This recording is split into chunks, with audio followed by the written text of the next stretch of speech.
Hard work. Hard work. Hard work. Hard work. Work. There you go.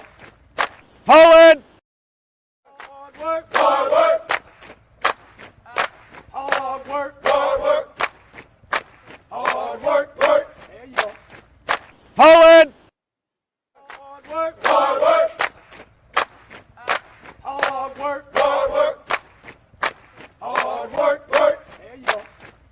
Forward. Hard work. Hard work.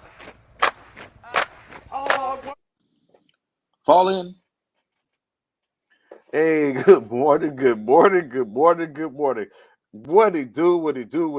It's me, your boy Trey, and y'all know what it is. Welcome to this week's Monday as we get to rock and roll. The first Formation Morning Sports Talk presented to you by E2G Sports Network. It's a beautiful morning. What's good with everybody? How y'all doing? What's going on with all the love and to everyone out there? What's good, Donovan? I see you first in the chat. What's going on, brother? Everyone wants to see Bishop. I just don't want to see Bishop. I want to see all those other fans.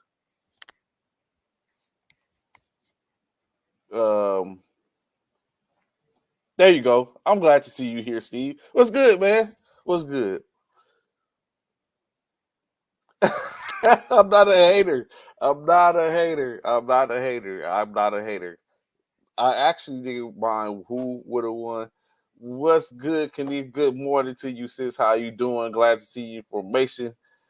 It's a great morning. It's a beautiful morning. Yes, it is. And it's not based on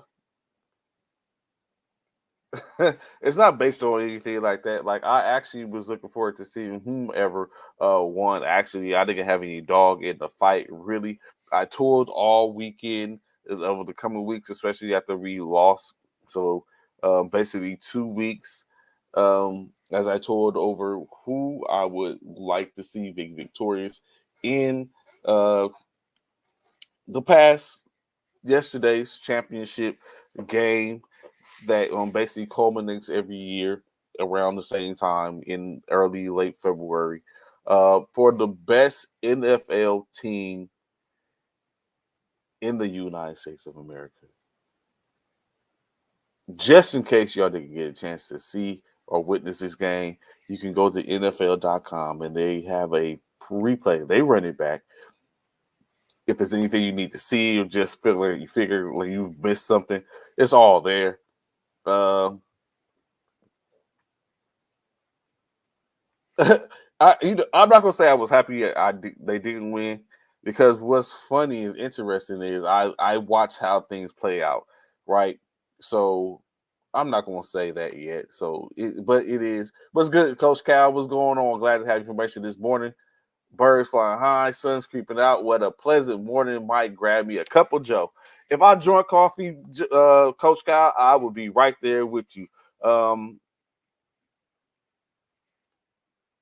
As it would have, it definitely would have been one of those situations to where I would have been like, yeah, you know what? I might even start to hit the show outside with the sun beating down on me, birds chirping, as you say, Coach Kyle, all that going on. You know what, Steve? That is true. You can go see the 49ers get beat by the Eagles as well. However, comma, in the words of y'all fearless fellow Fly Eagle Fly fan, y'all, as in y'all, when I say y'all, I mean the Eagles, did play a inferior team in the 49ers because they was down to a fourth-string quarterback. They was already down to a third-string quarterback that was doing this damage. So that was first and foremost. But y'all played, as it was stated, a Brock Purdy without an elbow ligament. So it is what it is. I'm just saying, it wasn't like it was a full team, but you did get a full strength for the most part, Kansas City Chiefs team against a full strength, for the most part, Philadelphia Eagles team. Both players, if you want to say it was injury, Patrick Mahomes still had a little something going on with his right high ankle sprain. Jalen Hurts still was getting treated for the shoulder, the throwing shoulder, his right shoulder. So I mean, I'm just saying, apples and oranges. But in any case, I would have liked. But you know what? It's cool because San Francisco and Philadelphia are scheduled to play each other the upcoming 2023-2024 season in Philadelphia. So it's don't worry. Y'all only lost by 3, but there's no coming back from that. It's over. Only lost by 3, but y'all was up by 10 at halftime.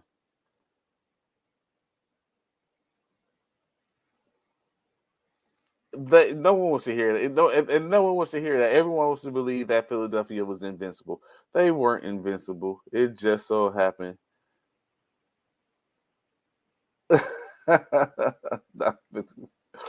Everyone wearing where Bishop is. I'm very sure he's going to show up. I would hope that he's going to show up. Maybe, maybe not. I don't know, because remember when Oklahoma was getting beat on and throttled, we didn't see Bishop for like a week. So I don't know.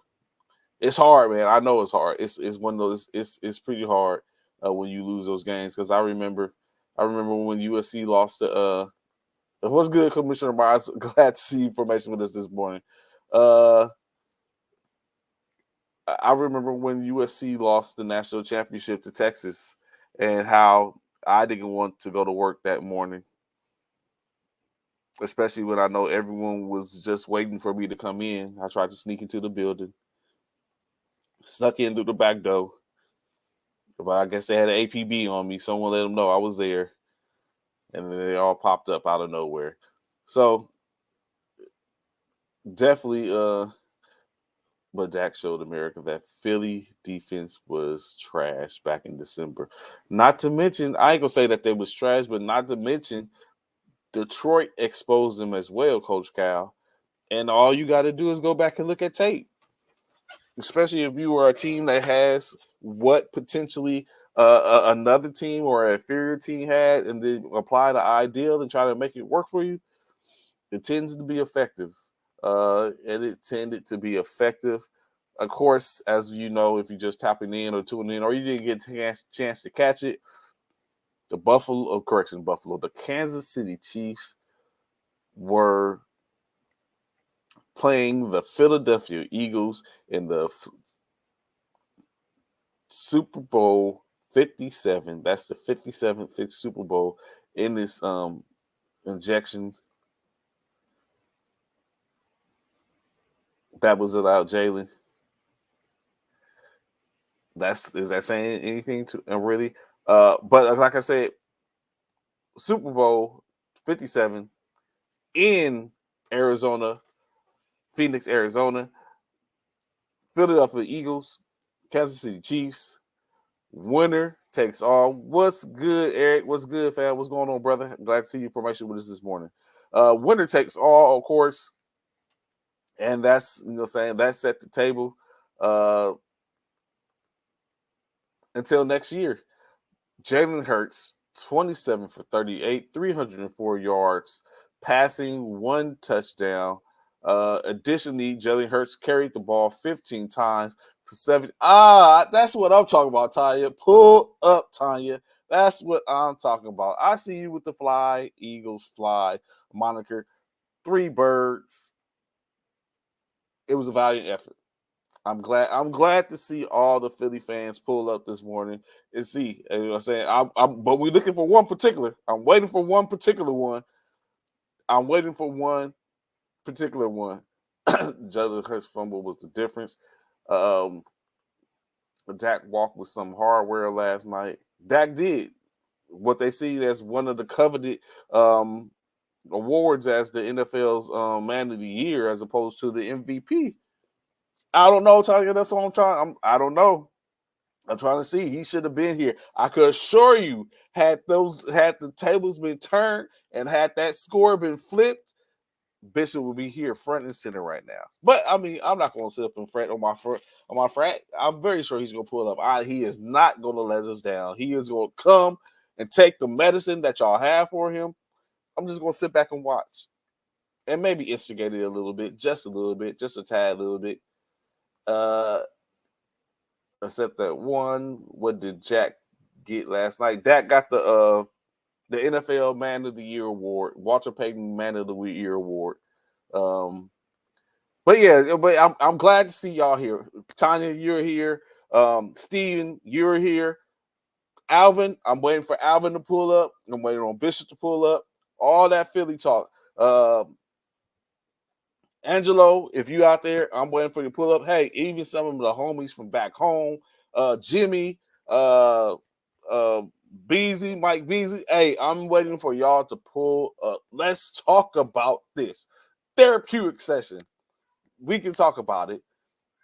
And I don't want deflections. Talk about the 49ers got beat. That's deflecting, because in-state there's a seat right next to us at the in-state, and we had a harder hill to climb.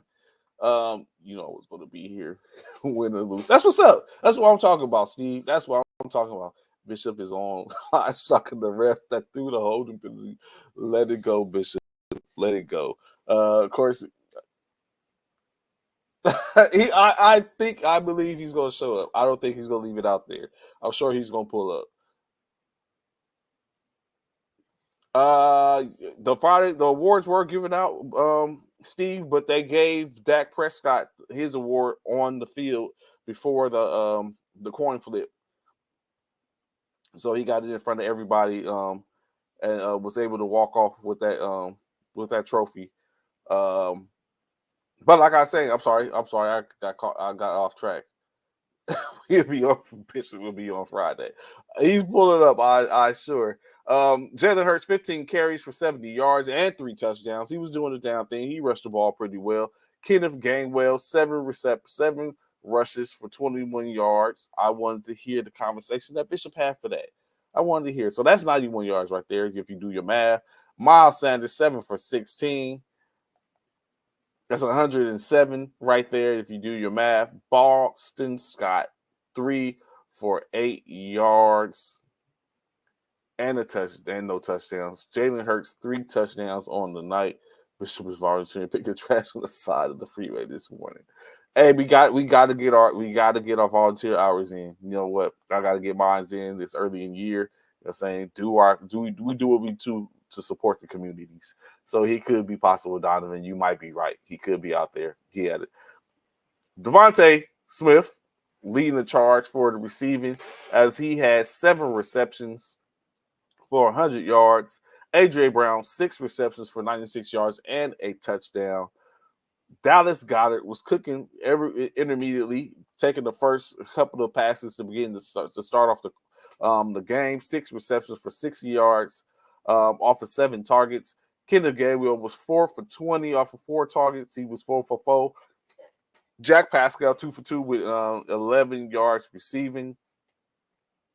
Boston Scott, 1 reception, 1 target, 9 yards. Quez Watkins was 1 for 2 with 8 yards receiving. And Miles Sanders did not pull in his 1 time score. So it was pretty efficient. Only no one dropped more than 2 passes actually. So very proficient. Jalen Hurts only missed on 11 passes total.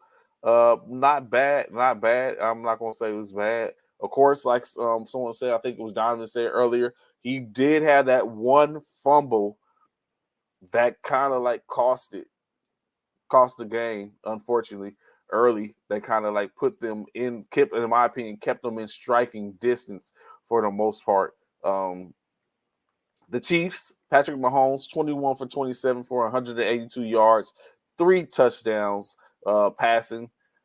Isaiah Pacheco, 15 carries for 76 yards and a touchdown. Patrick Mahomes, 6 carries for 44 yards. Jerick McKinnon, 4 carries for 34 yards. McKinnon was kind of like the horse that had them on go leading up into that. I guess they had something for him, kind of locked it down, as well as that vaulted quote unquote rushing attack in which Bishop talked about. Which I mean, I guess 100 yards rushing between 5 players isn't bad. That's like a 20-yard average. Sky Moore 1 carry for 4 yards. On the opposite from the passing end, of course, Travis Kelce 6 receptions out of 6 targets, 81 yards receiving and a touchdown. Juju Smith-Schuster 7 receptions for 9 targets, 53 yards.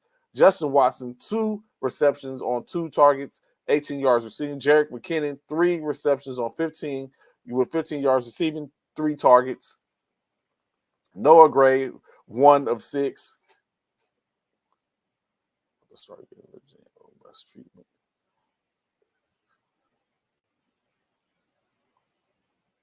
Hitting the 3-pointer shots. Hurts needed a little more Vic and Lamar type runs during those long drives. Still going good game though. It was a good game for him though, like you said, Coach Cal. But it was evident that the game plan was, or it seemed like they looked to lock down the rushing game, i.e., their 3-headed monster in Gainwell, Scott, and Sanders. They looked to lock that down, presumably. They took care of that. They'll let Hurts get off and just deal with it the other way, in which we see they was very staunch on that rushing attack when it came down to it, not allowing a single running back from the Philadelphia Eagles to do anything more than 20 yards on the night off of 7 carries. So, but Jalen Hurts carried the ball four times. I mean, double that, and also rushed double that. Getting off, of course, we know some of his runs came in. 2 was quarterback sneaks, and then of course he did have one. I think that was 7 yards, 5 yards out. So that's his 3, and then 1 touchdown, of course, thrown as he called AJ Brown during but it was a good game. So I mean, it really was a good game when you look at it. Total, like you said, 417 total yards for the Philadelphia Eagles, to the 340 for Kansas City. Of course, passing yards, Philadelphia immense more passing yards, almost pretty close to almost doubling Kansas City's passing yard, 302 to 182, 158 yards rushing for the Philadelphia Eagles. for the Kansas City Chiefs, to 115 for the Eagles. Of course, like I said, that was their Achilles heel. They were thwarted in that situation. Maybe that's what was the damage situation for them. 6 yards average per team, of course. 1 fumble, 1 turnover, basically, which was a strip sack, I guess you could say, and the 1 return for a touchdown would probably make the difference, honestly, when you look at it. Definitely, for the most part, in hindsight, you can say made the difference. That could have been a situation where it would have been 31-35, even if it was 34-35, if you counted the field goal, that would have been kicked and made by the Kansas City Chiefs kicker. Philly could have won by 1 point, but it didn't happen. The loss in Philly's defense and Hurts fumble only because Casey didn't turn it over. They held on. They did. But that fumble, they could have recovered from that fumble, Coach Cal, but it was definitely on Bradbury, as he, with that holding call, that was the damning situation, because it definitely would have been third. It would have put them at a 4th and 3 going forth, and it would have been on Philadelphia to kick the ball early, to go for the field goal early, and giving Philadelphia an opportunity to go down and score, because it would have been at least a minute, over a minute, I think over a minute, 20 seconds left on the clock.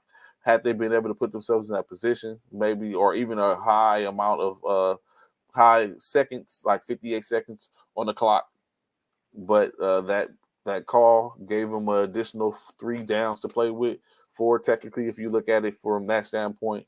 They played Hall of Fame QB and got to see what happens when you play a team full strength. That part, coach, and that's what I'm saying. I mean, we can make all the conversation for it. You know what I'm saying? Like Steve was saying earlier, it's like, Trey, here we go with the excuses. It's not excuses, really. They played the team that was full strength. That was, you know what I'm saying, an equal balanced team. They played the second best team in the NFC, and they played the number one team in the AFC. The only difference was the second best team in the NFC wasn't at full strength. They ran into what they ran into. It was a match, haymakers, throws, and all that type of stuff, put them in position, and it basically it came out. We see how it came out. Hurts was amazing, and the comments after the game were a class act. Philly would had. Yeah, see, that's what I'm saying, Coach Cal. They definitely, it wasn't for that holding call or the pass, the holding, offensive or defensive holding, would have had almost 2 minutes to play to go down and give themselves a chance to take the lead, to tie or take the lead, in which it just wasn't there. And it wasn't going to happen. Well, that was the damage situation. And I mean, I appreciate Bradbury coming in. He didn't try to sit up and eradicate or sit up and say anything different outside the fact that it was a holding call, and he just thought they was going to let it go. Why would you have thought they was going to let that go? You know what I'm saying? In that situation, like, come on, bro. I'm calling it too. It's holding. You affected the outcome of the game by holding, and I don't know why everyone continues to say, or all the memes that are out there talk about the coaches played for Kansas City and all that type of stuff. I thought it was an already officiated game for the most part. Snead made a difference too. Bolden made a difference, of course, in my opinion. Already better than John Elway's ever was. Mahomes. True that. Mahomes looks good, man. Worth the price of admission. That money in which he's making is definitely worth it. And when you look at now getting back to the season, free agency is coming up next month. So you start to see teams making moves and stuff like that. Free agency, we know one of the big things is where Lamar Jackson might end up. So Patrick Mahomes definitely shows that contract which they extended him and gave him, 2-time MVP, 2-time Super Bowl champion. Additionally, also the first where I see, of course, first African American or Black quarterback to win 2 Super Bowls. So he has that moniker, and under that another something to talk about. See. In-state was Steven. It was a hold. He pulled him. He didn't allow him because he was done. Because if you look at it, when he didn't know telling what Juju would have did or how he could have got there. Because when he pulled him, he held him back because Bradbury was done. He wasn't going. He set up, and when he went back, he thought he was going to go across the field, and he cut back on him and could have got up the field, and maybe if the pass could have been thrown different. But of course, the holding part, that catch bailed them out. As a professional at the game is where you earn your money. Bradbury and Hurts made the right comments. Correct. I agree with you, Coach Cal. After the game, you don't want to go out as a sore loser for PR purposes, but I know they were pissed in that locker room. Hurts and the Eagles game fans last night. I'm very sure they were pissed. I mean, now it's like we sit up and say you have to go through all that just to come back next year and try to do it again to see if you can exact the same outcome up until that point to at least get back there. So all other 31 teams basically have to go back and figure out, okay, what do we do to make it this year? Some was good. Some feel like when you think about the Final Four, i.e. that San Francisco, Philadelphia, Kansas City, and Cincinnati, you think about what do we do to get back to this point at minimum? What do we have to do? We went through all this for what? When you look at other teams such as then you get to Philly and Kansas City, again, the same thing. What do we do to get back to this situation? In-state is the only person that has set up in like Kansas City walks away with a championship so they can say they're good, but again, they got to do the same thing too. What do we do to get back to this situation? Currently, right now, when you look at Philadelphia and their cap situation, they are $1 million over the cap currently. We know the cap goes up a little bit, but they have a good amount of players in which they need to resign. Are they going to resign Kelsey, or is he going to retire? You got Sanders, Scott, Gainwell. The 3 running backs need to be resigned. So it's a lot going on for them now to sit up and see contract.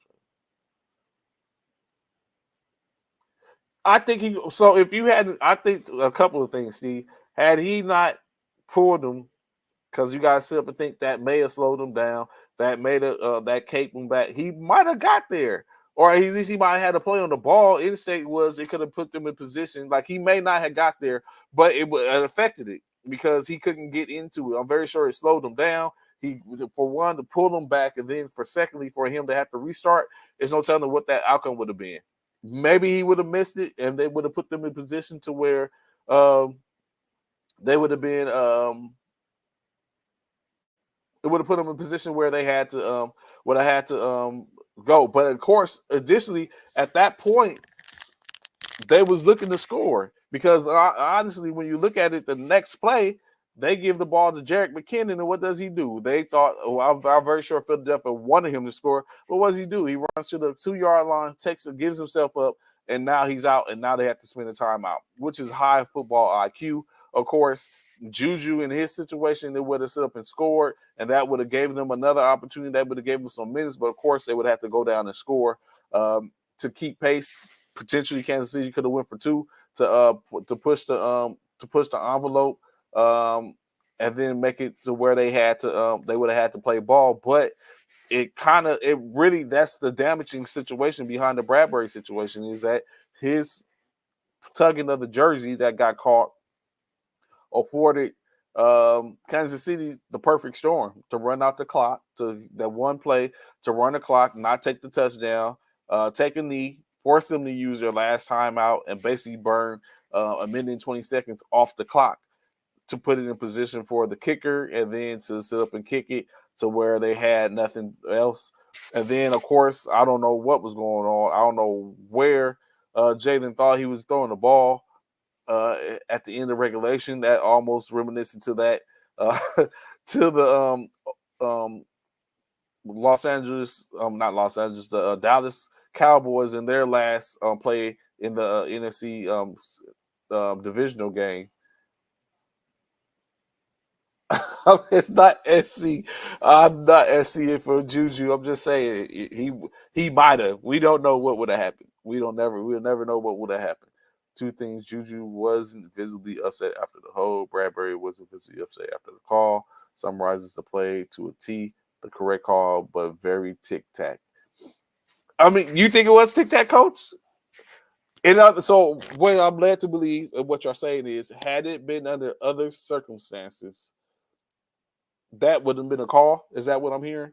Like they would have let that go had that not been the last play or that type of play in the Super Bowl game.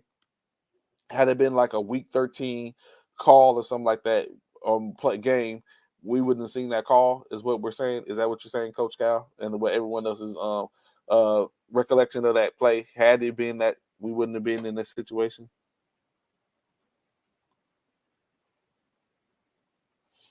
Just wondering to know that. Of course, other things, when you look at that, Chad Henne decides to go out in grand fashion, 15 years in the league, and he decides to call it quits, retiring after the Super Bowl win.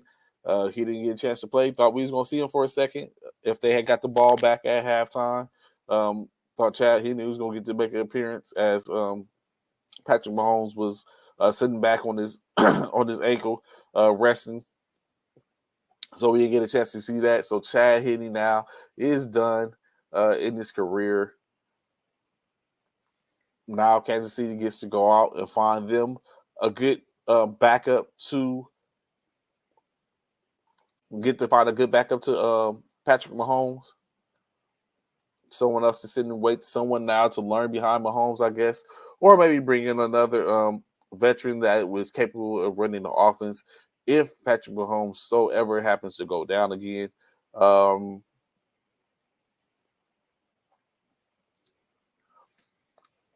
Coach Reed states that he thinks he's going to hang around. He's not going anywhere, which probably he shouldn't. He done earned the right to be in there. He has done what he needs to do. 2 Super Bowls, wins, been to the Super Bowl 4 or 5 times in his career. 2 different teams.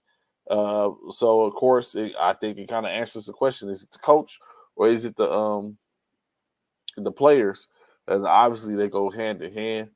Um, Now, of course, is looking like the Philadelphia Eagles offensive coordinator will end up taking the head coaching job in in Indianapolis, which means there's no more jobs to be available. Well, there is one, but he didn't get interview for it. So, what happens with Eric Bieniemy now?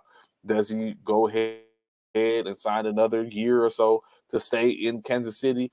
Is he going to be afforded the opportunity to go to like a team like Baltimore to pick up and get in a new space to be an offensive coordinator there to see if he can enact his same the same success?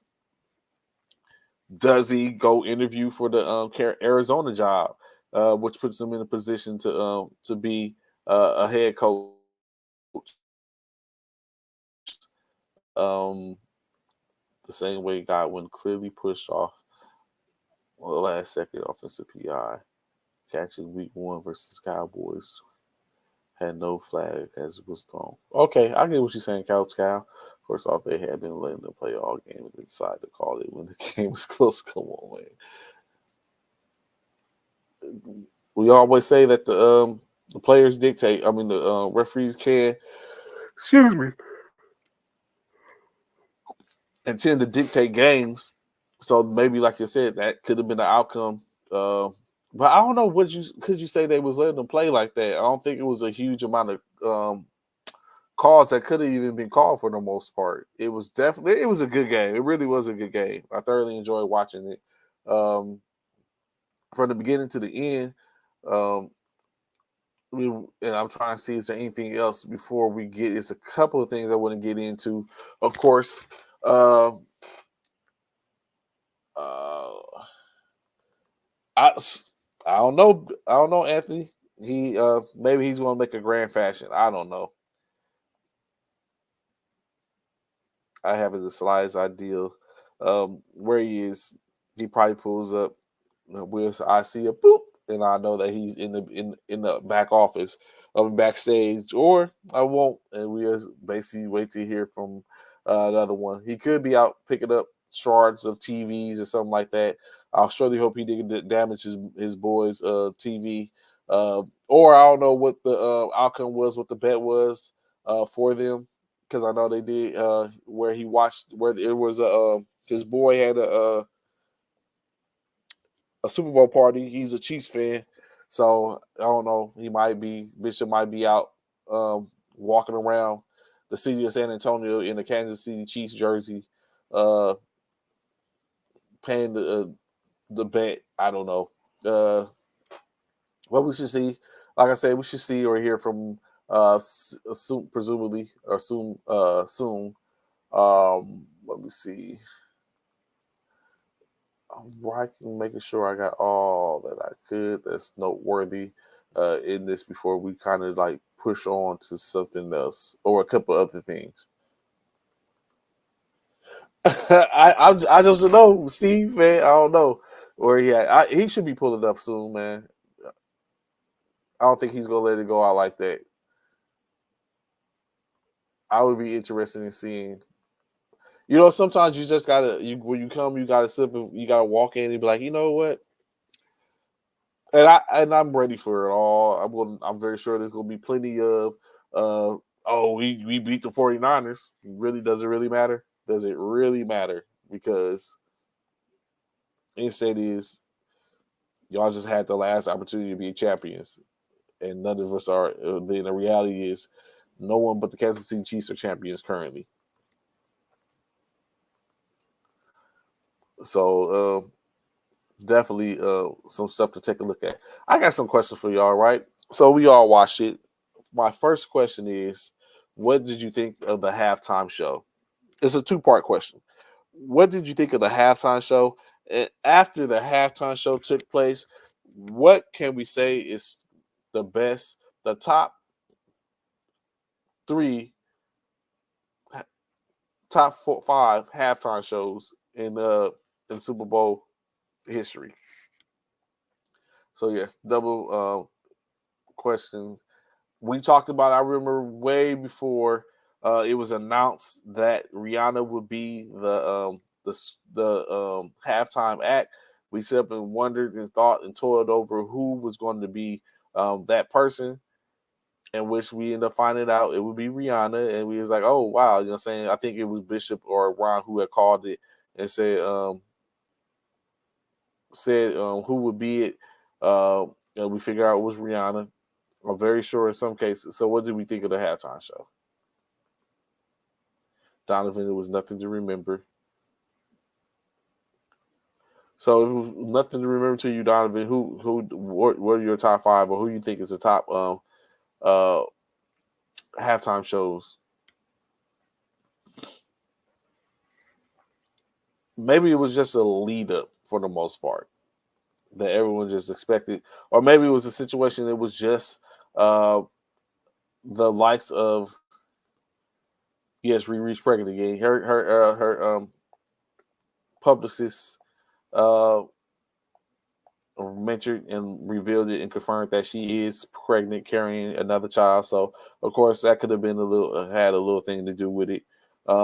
Additionally, Michael Jackson, Whitney Houston, Dr. Dre, Aftermath, Janet Jackson, Bruno Mars.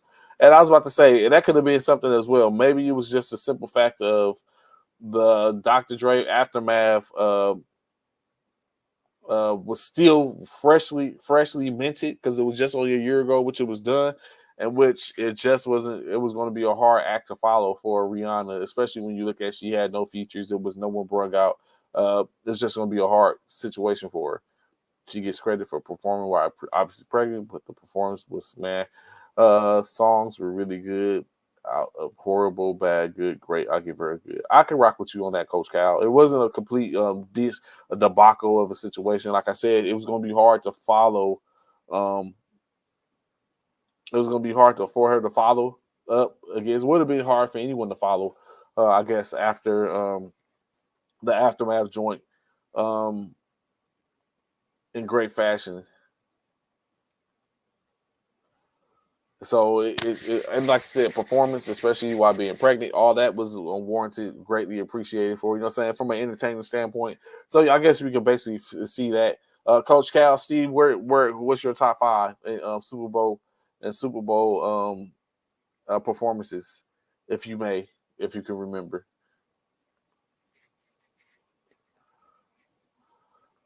And then additionally, what was the top commercial?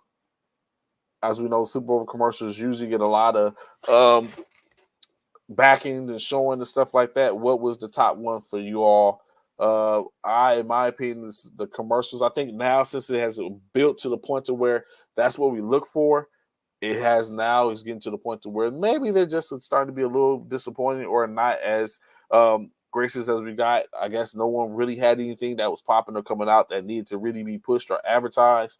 We had the same ones. I was kind of tripping on how or why we had Serena Williams doing back-to-back uh, alcoholic driven commercials. Um, but of course, I guess it's what you pay for to have those people. What I think the trend is starting to be is there's starting to be a lot of enactment of skits and movies and stuff like that from past to as advertisement.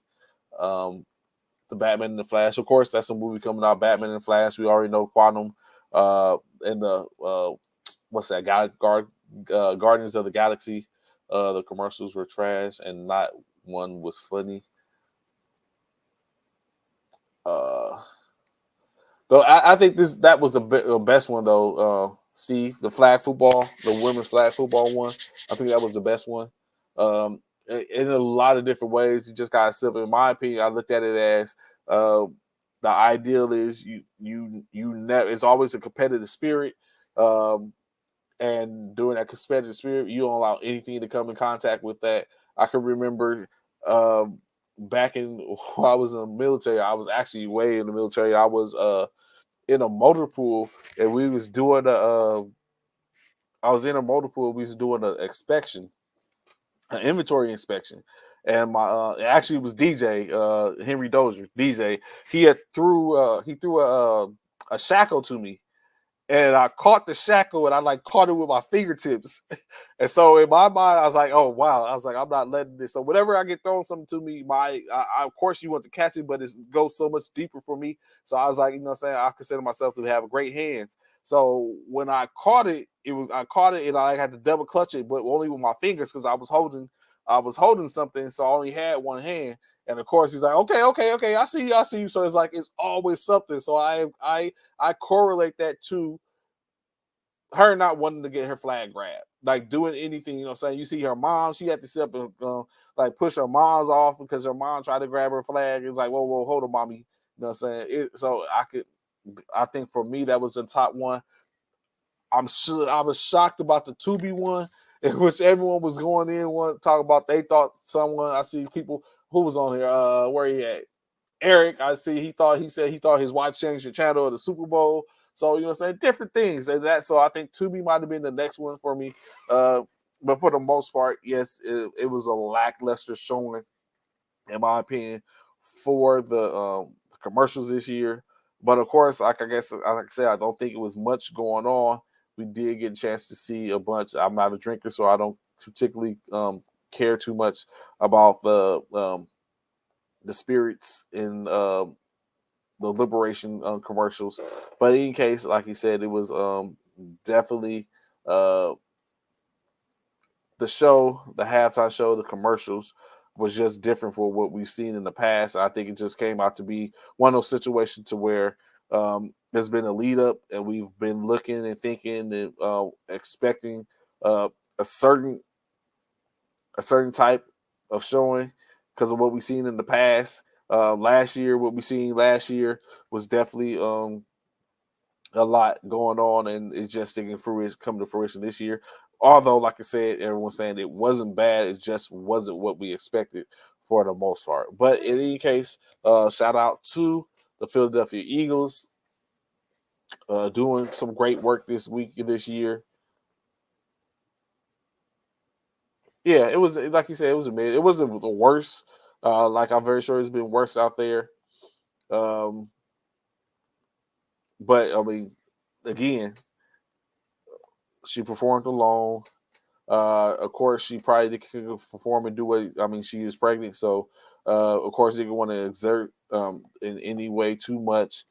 She was alone, and she had to follow up. And of course, her gauging was that of the aftermath West Coast type of Super Bowl show from last year, in which kind of put her at a disadvantage, or it was a heavy show to go after.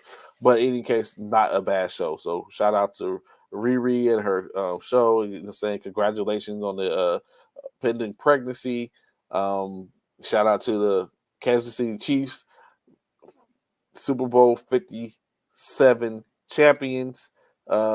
Rare up, ready to do it again. Shout out to the Philadelphia Eagles. Had a pretty good showing for the most part, the majority of the year. Of course, for the most time, what goes up must come down. So that was another thing. Shout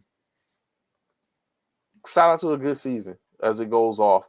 As we know, of course, that's not completely it for football. We know, like I said, next month it gets right back to it with a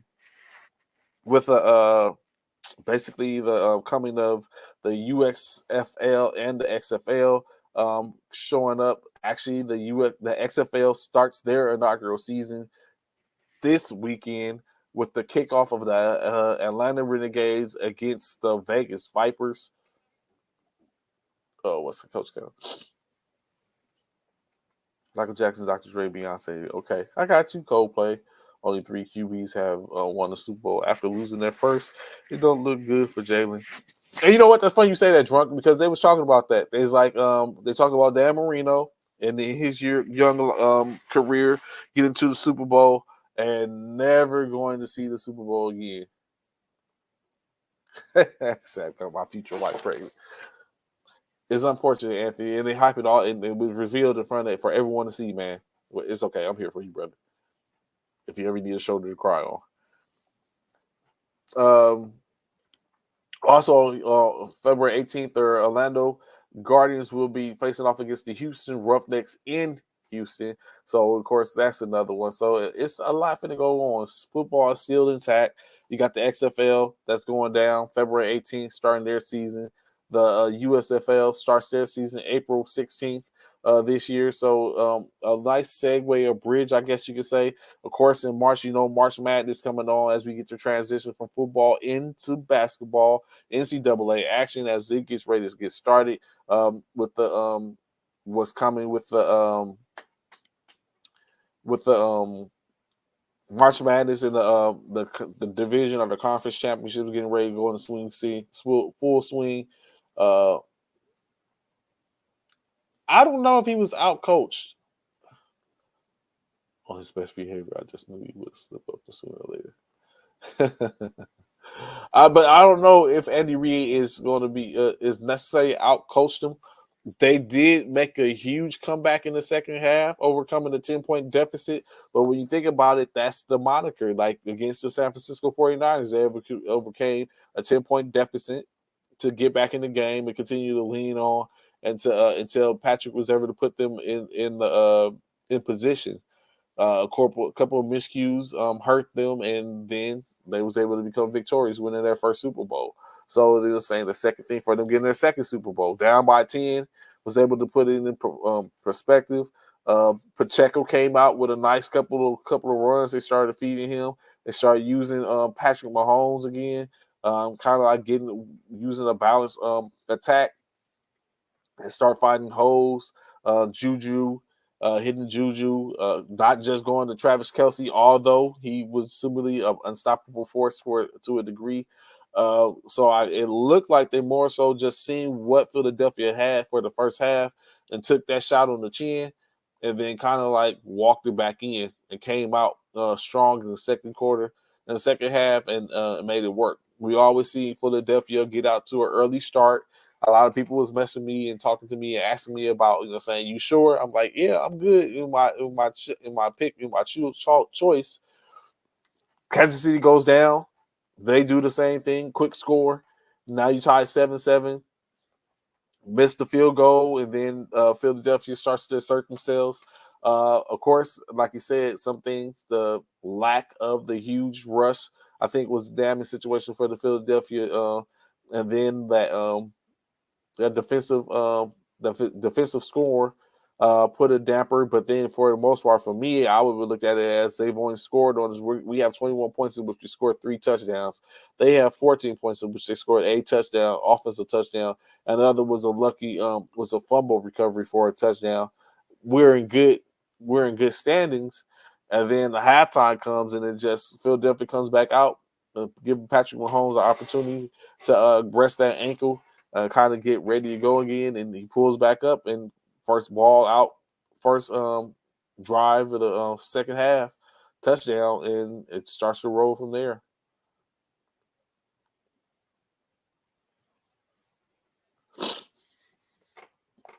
They kept him off him.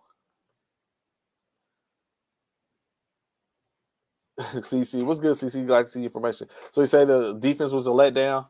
To what aspect, CC? You talk about the line or the defense in general?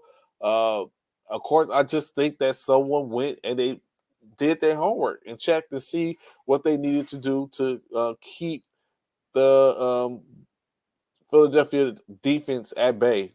I think running different sets to where they reenacted what other teams did throughout the course of the year. What Dallas did the time they beat them, what Detroit did to beat them, and to put forth the effort and see what it was, how it was similar enough. Kept the linebackers honest. and keeping them honest. Hassan Reddick wasn't able to just bull guard.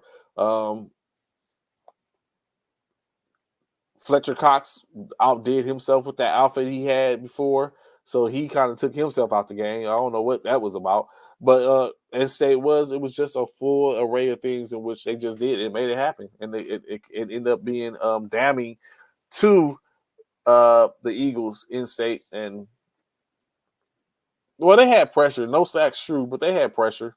Well, he should have got a sack. I think he got a sack for that strip. Oh, I'm thinking Kansas City. I'm sorry. But yeah, so I think it was pressure, it's just no sacks. He was locked down. They had a formula for the defense, for the rushing. I think their formula is shut the rushing game down. Hurts can get off. Hurts the only one that can get off because he has to cut the ball.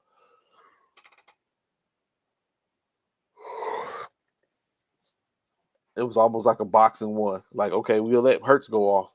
We can't let everyone go off, but Hurts can go off because he has to touch the ball. So they made the defense. I think they made the defense one-dimensional as well as they made their offense one-dimensional, and it was just a matter of time. So if they can enact that on the opposite side of the ball as well, in reference to when it came against the Kansas City Chiefs, it was just going to be that situation. I think that's exactly what happened.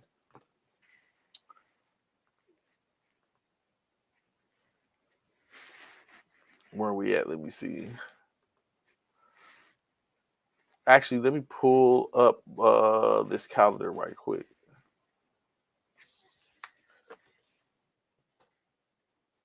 For all my NFL faithfuls.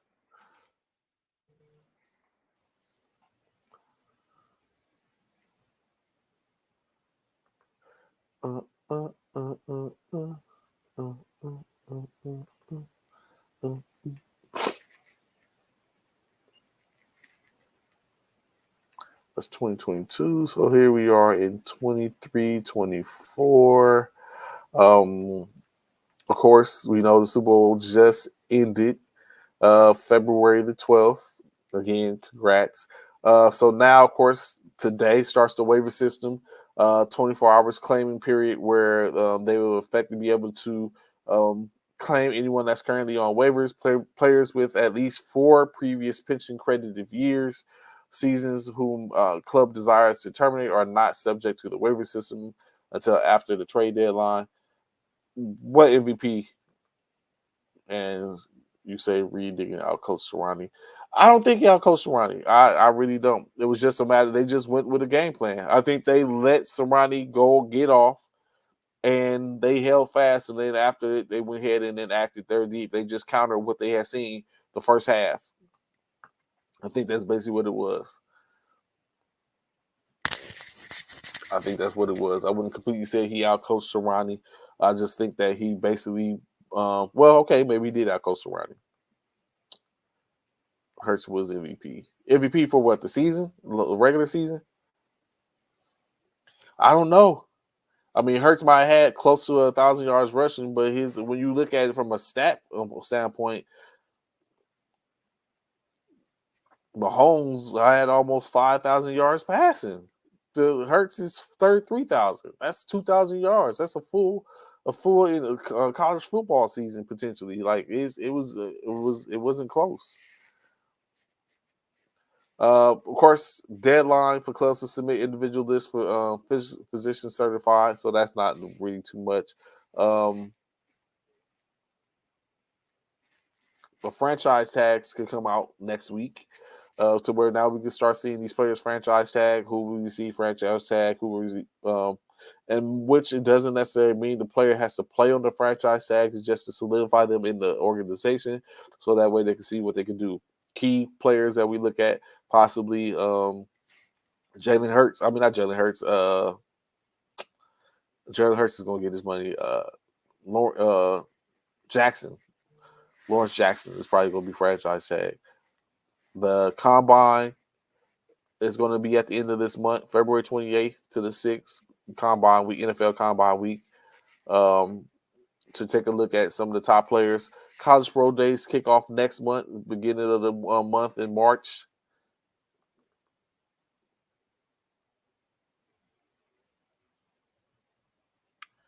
Jalen Hurts was the best player on the field? Stop it. What makes him the best player on the field? What can you pull off to say he was the best player on the field? You think it should have been situations where he got the Super Bowl MVP, although he didn't win?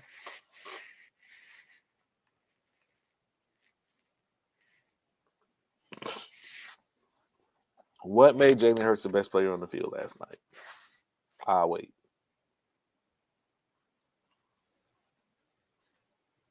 I will wait to hear this.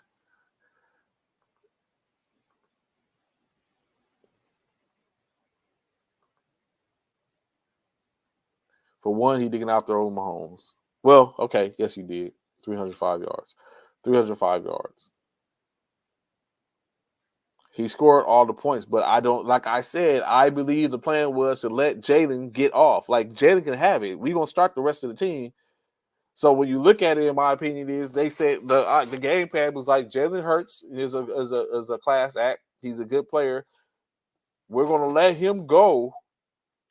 But he's not. It's not basketball. If it was basketball, you might have one player that might be able to get off to where if you let him, he can go hold the team. That's not football. So I think they allowed Jalen Hurts to sit up and do anything, just to sit up and lock everyone else down. Jalen was everything. He scored 3 rushing touchdowns. He threw for 305 yards. He rushed for 70 yards. All his doing. But what did it amount to? An L, and not winning the Super Bowl. So I don't think he was the best player last night. I'm not saying that he wasn't a good player. I'm just saying he wasn't the best player of the night. He was allowed to be to get those accolades to where it's evidently putting the wool over your eyes to believe that he was the best player on the field last night. I think he was allowed to be that person. It wasn't that he took it. He was allowed to be that person.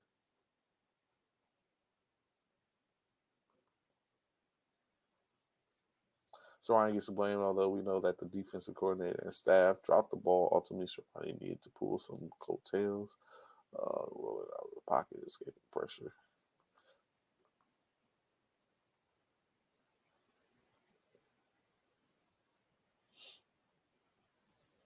If Philly gets the ball back, Chiefs lose. Possibly Commissioner Myers, maybe.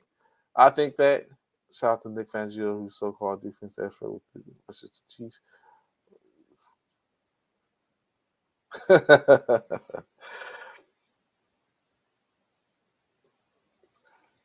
So I mean, that's what I just think. I think I'm not trying to take anything from Jalen. I'm just thinking that he was allowed to be the best player on the field because it was too much to sit up and try to be like, you know what, we're gonna do this. Nah, just sit up and give y'all groups the opportunity, and this is what we do. We allow him to. You know, one thing you're not gonna stop. It's hard to stop. It's hard to stop Jalen Hurts in short yardage when it comes to making a tackle or anything. So that was one thing that was going to be a problem. Hold on 1 second because I don't recognize his name.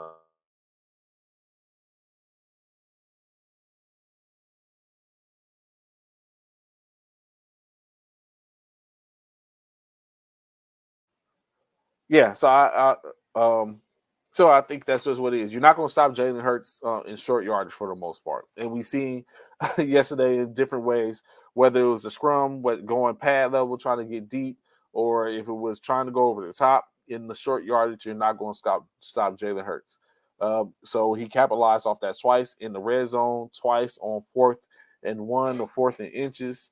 So that was that you're not going to do, in which put them in position for the 2 touchdowns in which they scored. He passed for 300 yards, but out of the 300 yards, all they did was even one, put them in the red zone or effectively put them in position for him to be able to run it in, or 2, the one that he threw to AJ Brown. But he only threw 1 touchdown. He threw 1 touchdown. He threw 1 touchdown. So I really think it was a situation where they let him get off. I'm not saying that he couldn't have got off, but I think it was a situation where they let him get off. Clearly, if he had won, he would have been the offensive. He would have been the player of the year. I wouldn't. If they let him go off, they let him get off. I watched the game. They let him get off. If it was Trey Lance, I'd be saying the same thing. They let him get off. He ain't do all that. They let him get off. It wasn't like he took it by force. Like he did. Like they should have. I think they had to live and die with something. They live with the fact that they had to hold off Jalen Hurts and allow him to do what he does and see if they can do everything else. Because if they couldn't have stopped, because in state they stopped AJ Brown. They kind of like clamped him up. He got the one score. He only had 96 yards receiving. They clamped up Bart Scott, Gainwell, and Miles Sanders. Put locks on them. They wasn't getting anyone. The leading rusher for them was Gainwell with 21 yards off the 7 carries. So they sit up, but Jalen Hurts, he touches the ball, so he has first look, RPOs and stuff like that. 15 carries for 70 yards. So they locked it up. In my opinion, what they did to San Francisco, only different thing was that San Francisco didn't have a player that could quarterback. They did that. They allowed him to go off. He passed for 300 yards. True enough, 60 of them came in the first quarter for the most part against Dallas Goedert. Goddard did have a nice reception after halftime when they had to stop it to see if he was in or not, the bobble ball. So, of course, you had the situation with Devontae Smith. He had 100 yards receiving for 6 or 7 carries, receptions for 100 yards. I think it was 6 for 100 yards. So, yeah, like I said, I won't say that Jalen Hurts didn't have a tremendous game. I just think he wasn't necessary that he was the best player on the field. If anything, he was allowed to be the best player on the field, and it produced and it came. It almost worked. Let me see. What do we have next? Where can we go from here? Where do we go from here? Derek Carr, of course, last week was afforded the opportunity to go and talk to the New Orleans Saints in reference to him potentially becoming their next quarterback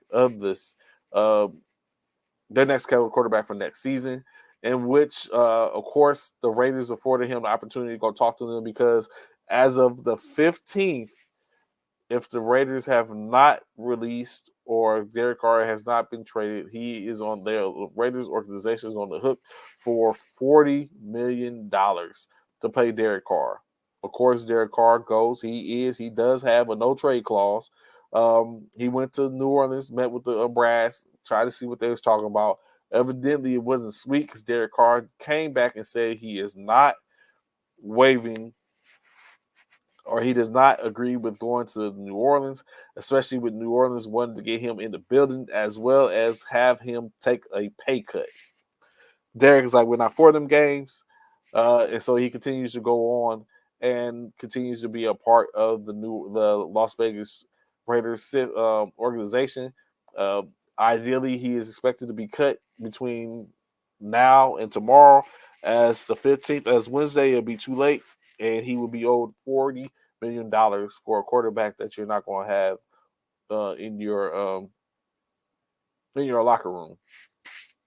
So you have that, of course, that's coming out. I don't know.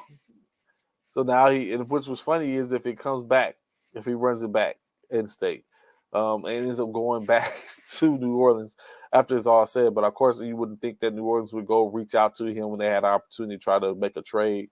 So the Raiders not able to get anything out of Derek Carr. They're most likely going to have to release him and basically take a hit to their cap space and have dead money on the books upon releasing him, so they can avoid the $40 million payout for him next year. Let me see where else.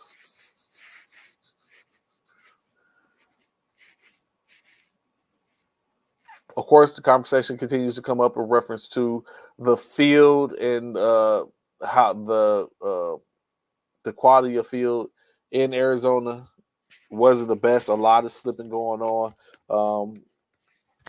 in which I guess they're going to have to go back to the drawing board. As we know, the aforementioned Las Vegas Raiders will be, I believe, hosting. Where the Super Bowl is next year? We see Super Bowl 53. Who y'all think will be in Super Bowl 53 next year? Who's your favorites? What y'all looking at? What are we talking about? Do we see? Will we have another? Will any of the Final Four be back there? Las Vegas, Super Bowl 53 in Las Vegas, as I thought. So Las Vegas, the spot to be at, Super Bowl 53. Will the Raiders be there? Will they be playing their own home stadium? Cincy might be there.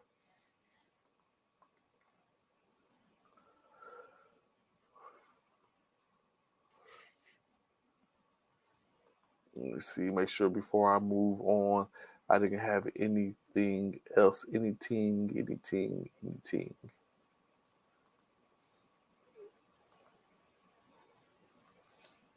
Okay.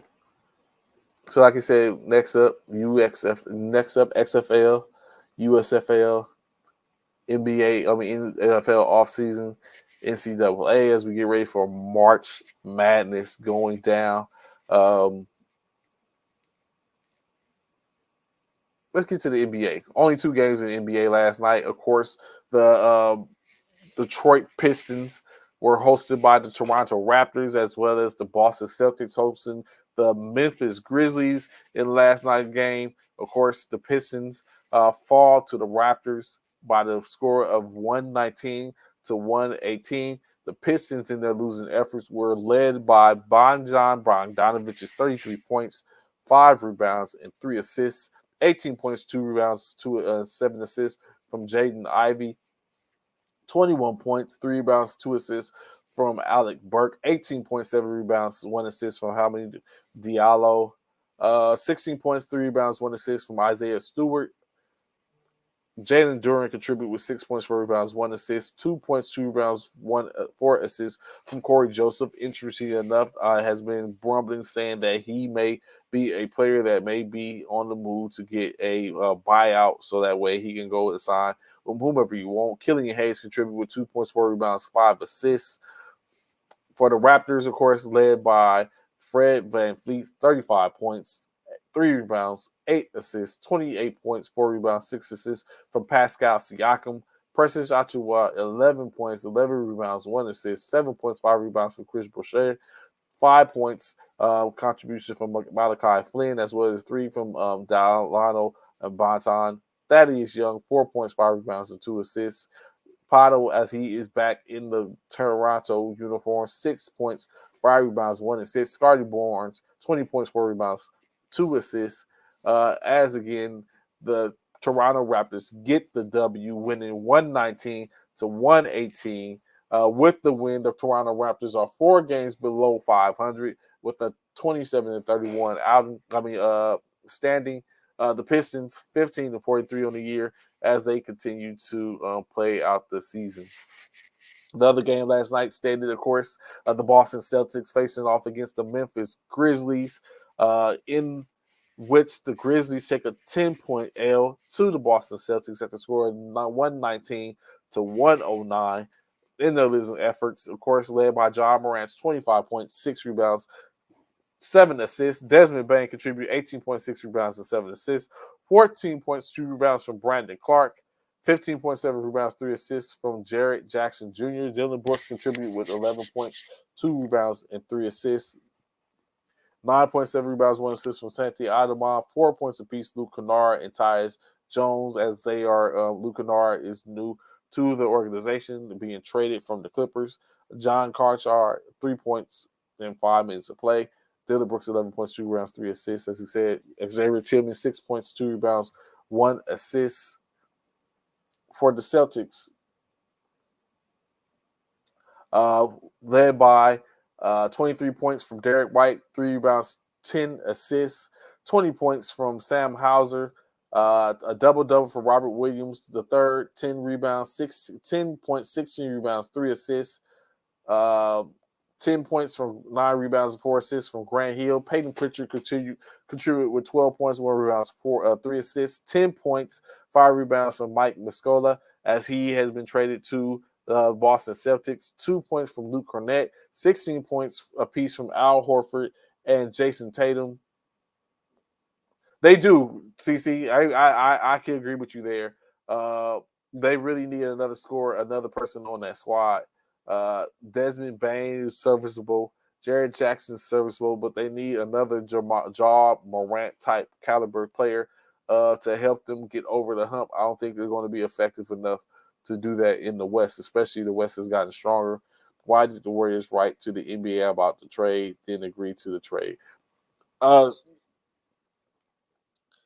So I think it was just a simple fact of it was to let them know because they thought about not taking the trade, Anthony. So as we don't know, if you didn't know, of course. Hold up. Basically the Boston Celtics with the win improved to 41-16 on the year. Grizzlies with the loss 34-22 as they continue to keep placing their respective conferences. So getting to what Anthony was talking about. So if you wasn't paying attention or didn't know, at the trade deadline, of course, the Golden State Warriors in a 3 or 4 team trade elected to bring back Gary Payton II to the organization after he left free agency. Upon him arriving and them doing the physical, it was said that basically that the Golden State Warriors, not the Golden State Warriors, the Portland Trailblazers. Was it the Trailblazers? I think it was the Trailblazers. Let me confirm, make sure.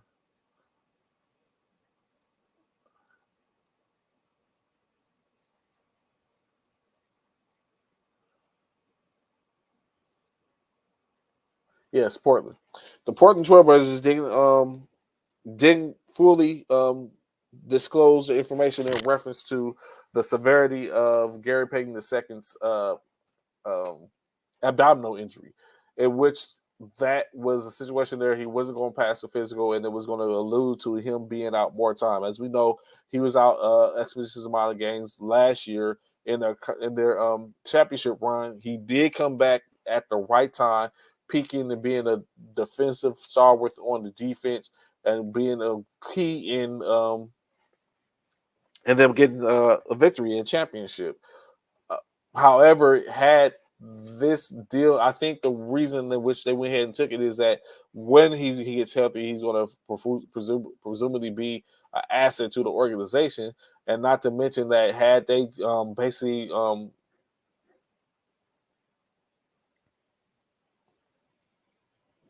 had they elected not to keep him, then that would have basically affected 4 teams as opposed to just their teams. As in the trade, Gary Payton was to go to the Golden State Warriors, James Wiseman to the Detroit Pistons, Sadiq Bey to the Atlanta Hawks, and Kevin Knox to the Portland Trailblazers, which now is clear as of today due to the fact that the Golden State Warriors did go ahead and accept the trade.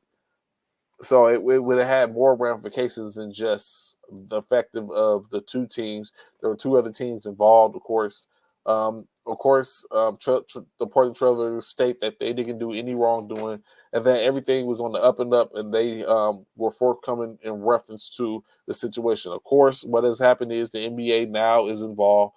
They are doing an investigation in which, of course, I'm very sure that via the investigation, if some wrongdoing is seen or it can be said that this is what's going to happen, then they're going to basically probably the Trailblazers are probably going to face some type of backlash for it to accommodate the Golden State Warriors, which might be a situation in which they're looking at for the most part. So it might work out for them in the long run.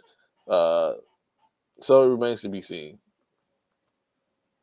It remains to be seen. Moving on, where else were we at? With some of that, I think it was some of that CC said. Let me see. Oh, the Grizzlies. So yeah, going back to what you were saying, CC. Definitely, they needed a player there, which they probably can get. It's going to be a plethora, I think, of players that are going to be on the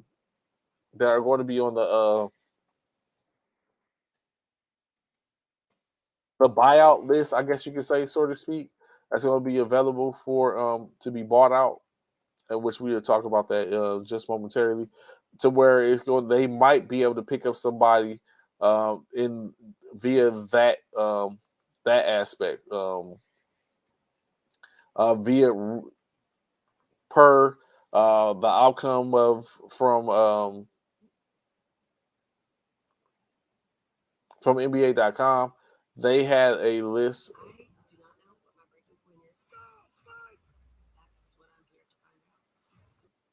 They had a list of individuals in which they presume could or possibly could be on the buyout. As we know, some when KD has to come back, KD is still down, Anthony, so he's still injured.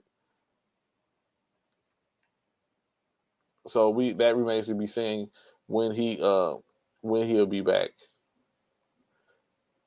So currently, players that are expected to be bought out potentially, whether they have already been released or aren't, Will Barton from the Washington Wizards, Patrick Beverly for Orlando Magic, Dwayne Dedmon, San Antonio Spurs, Brian Forbes, the Minnesota Vikings, Danny Green from the Houston Texans. The Houston Rockets. But currently, Danny Green is in Cleveland, and Cleveland has said that they look to add him to the fold and use him as a 3-and-D type player, as well as a mentor to the locker room. So Danny Green isn't expected to be bought out. George Hill, who also I don't think is going to be out, he's going to be able to play in his new home back in the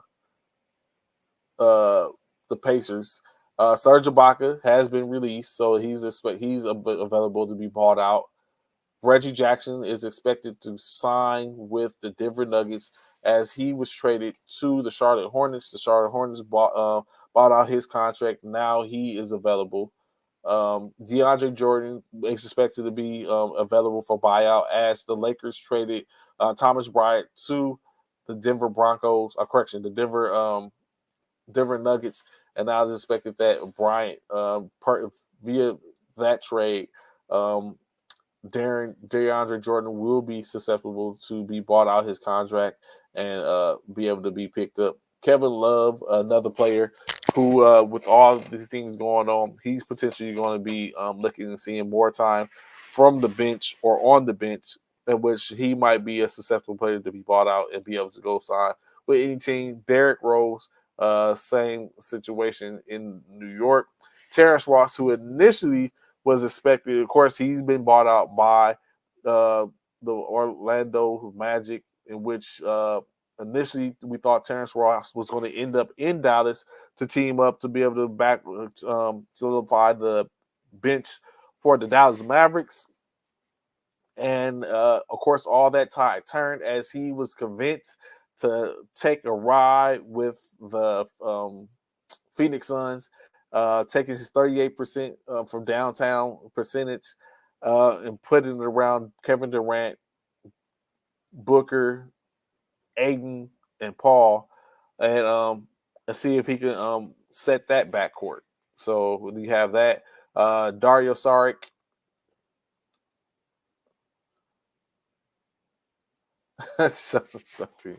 Dario Saric, of course, traded as well, made room for traded to the OKC for Darius Bazley, in which Saric completed a potential buyout. John Wall back in Houston after leaving Houston to go to the Clippers. The Clippers didn't have any use for him. I guess it didn't work out. It wasn't a good pairing. So the Clippers traded to send him back to Houston where he's at. I don't know if John Wall is going to end up being staying there or if he's going to be traded as well. Of course, and then last but not least, Russell Westbrook, who is currently a Utah Jazz player, but the expectation is that he's going to that they're going to take some time out to figure out. So by the end of the All-Star break, which All-Star weekend, I believe is this weekend.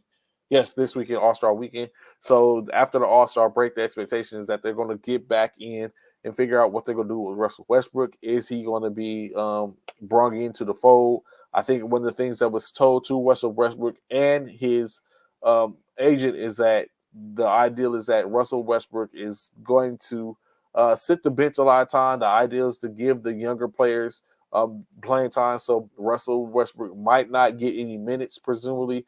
He might just be in to be a mentor to the young guys, in which at 34 years of age, I don't think Russ is at that point and he feel like he has more to say. Of course, this could be a situation to where it could be the last, if he gets on a team to play, it might be his last opportunity to show what he can do and his caliber.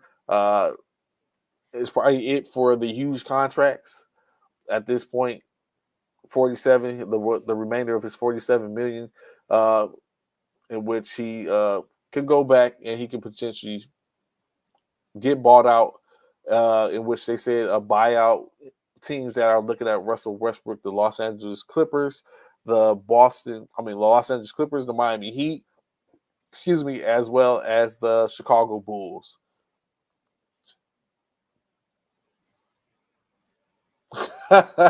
What's good, Coach Walcott? What's going on, bro? Glad to have your formation. It was it was dismal. Like that, I was like, I know he ain't gonna try to throw a Hail Mary at this point. Like, who are you going to? But of course, yeah. So additionally, other teams, guys mentioned to potentially be in buyouts: Justin Holiday, Corey Joseph, Frank Kaminsky, Kevin Knox. Of course, we just mentioned is current now in Portland, and Thaddeus Young. So I don't know, Cornelius. Was it Cornelius? Yeah, Cornelius. If you feel like any of those players could be a third wheel, or could be beneficial to Russell Westbrook. Could be beneficial to John Morant in Memphis to give him a little more star power. Out of those dudes, I think Russell Westbrook might be the best, but that might not mesh well. Now you'll be taking unless we can see Russ from what brung Russ to Los Angeles. If we see that Russ in Minnesota, not Minnesota, in Memphis, taking Ja off the ball, now you have Russ that can kind of orchestrate for him and get him, Bane, Jackson, and Brooks the ball. That could be a bad situation for players to now Ja has full range to play away from the ball. Yeah, that could be a problem. But outside of that, I think that's about it when you look at it, that they can basically pick up now. Yeah, Russ is about as close as it gets. What else do we have?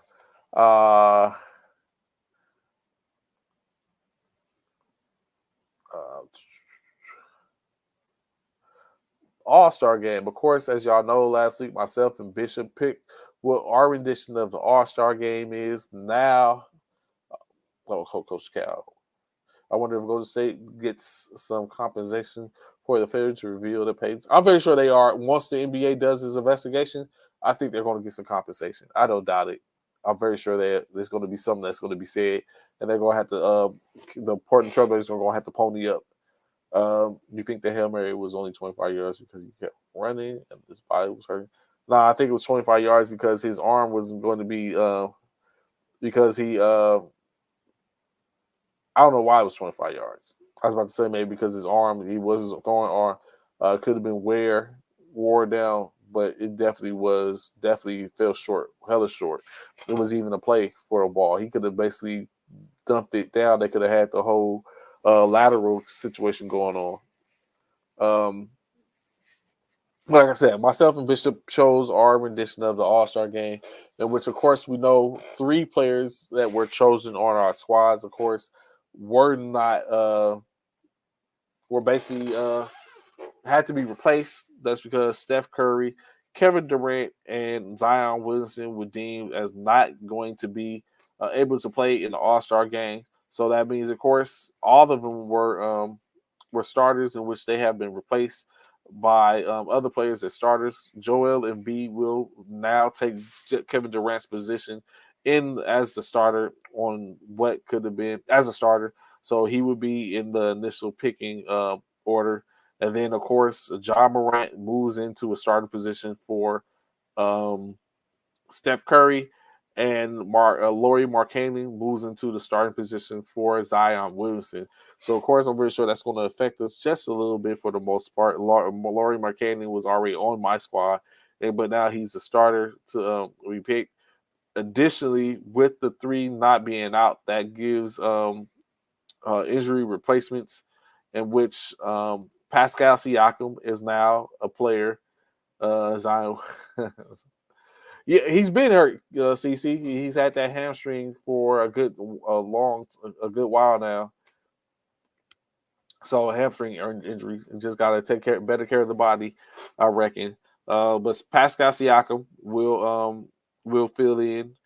He is a fill in, as additionally as well as Anthony Edwards and De'Aaron Fox all get the nod, in which potentially I would say I think De'Aaron Fox, Pascal Siakam fills in for Kevin Durant.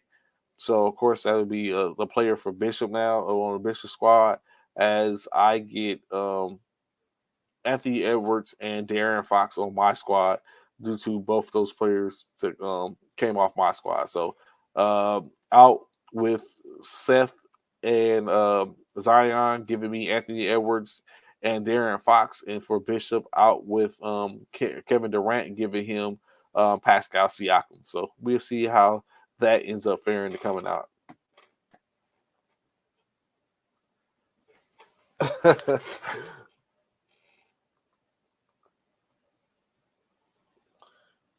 Oh, Will Barton to the Mavs. That might not be bad, Coach Cal. That might be effective.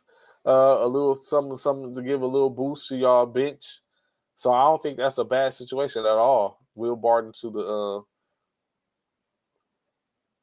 Mavs. But I asked this, Coach Cal, what do you think about the fact that with Kyrie after the trade, the Mavericks go 3-0 with Kyrie in the lineup? As soon as Luka comes back, they lose that game. So currently the Mavs, I believe, are 3-1 with Kyrie Irving. I'm 3-0 with Kyrie Irving, 3-1 with Kyrie Irving and Luka Doncic. What do you say to that, Coach, or is it just a matter of they're going to get right? Justin Holiday is what we need. Before Hardaway reminded us he gets injured in February every year.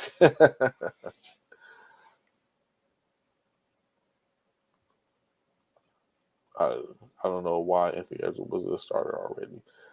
Anthony Edwards is even in the is even a part of the pool.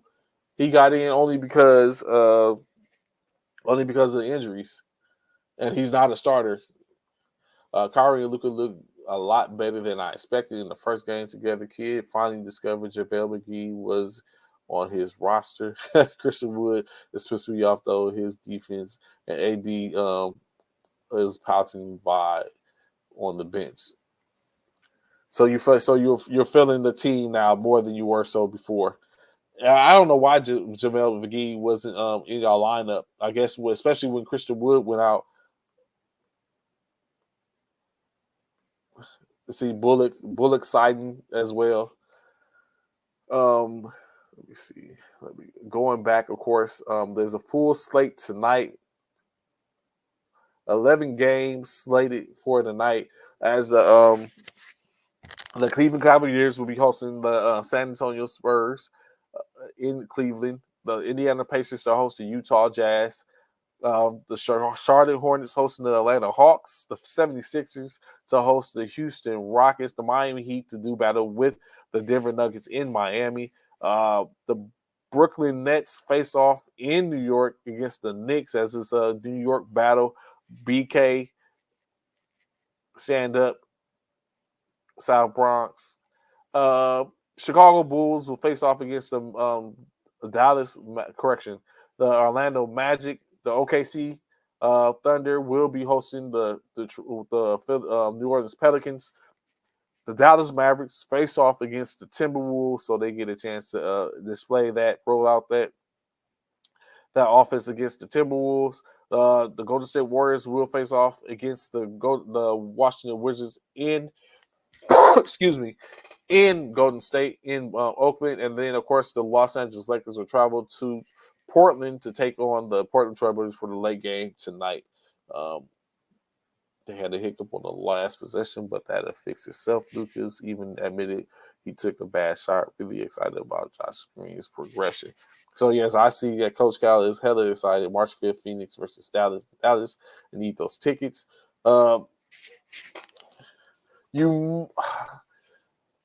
I don't think will KD. I don't think KD will be back by then though. Spurs, Hornets, Rockets, and Pistons playing for a lottery position. They are. CC. They truly are. I don't. But do all of them hold their first round picks? I know someone that is in the barrel of riches is the Oklahoma City Thunder have 34 picks over the course of the next 7 years. 37 picks over the course of the next 7 years. Still willing and dealing a plethora of different picks, I guess, deals over the course. Their GM is Presti is really putting the screws to other GMs, in my opinion.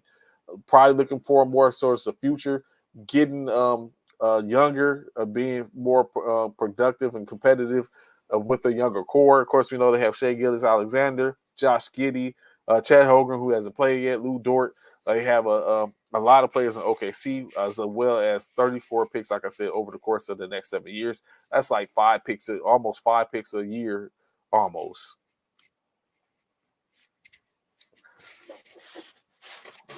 Stockpiling, just stockpiling. And is they still, and that seems to be the same thing, because that's the same thing which Danny Ainge seems to be producing in Utah. Stockpile picks that are assets to be traded, especially if the team isn't doing too well. So it looks real good in that aspect. Is there anything else? Where else am I? We already talked about Danny Green being in the fray. I feel so bad for Russell Westbrook, man. I really do. This is what his career is coming to, being bounced around. Everyone was saying but I think the second round pick is of value, especially depending on when you get it. If it's deep, if there's a deep pool, the second round pick is of value. There's only 2 rounds, 60 players. You agree? I agree with you, CC. Soon they're not gonna have an excuse. They just gonna have the right. I hope to have the right coach in the right place and the right players. Because I wonder what their cap space is looking like. Let me see if I can take a look real quick before we get ready to get up out of here.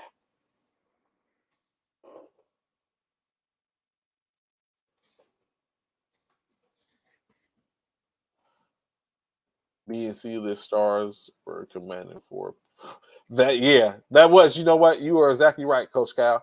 I was looking at that too. Like, how the hell did this person get off? Like, why are we offering 5 draft picks for Thomas Bryant? Like, where we do that at? Let me see. NBA. Who he's talking about? OKC.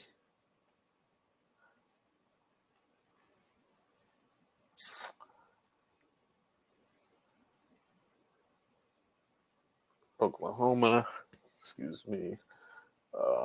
Salary cap.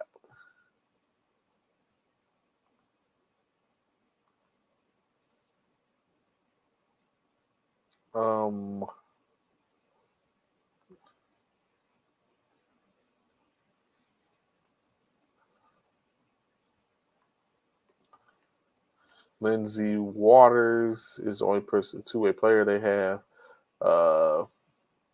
Kemba Walker, of course, they have on their roster, still paying him.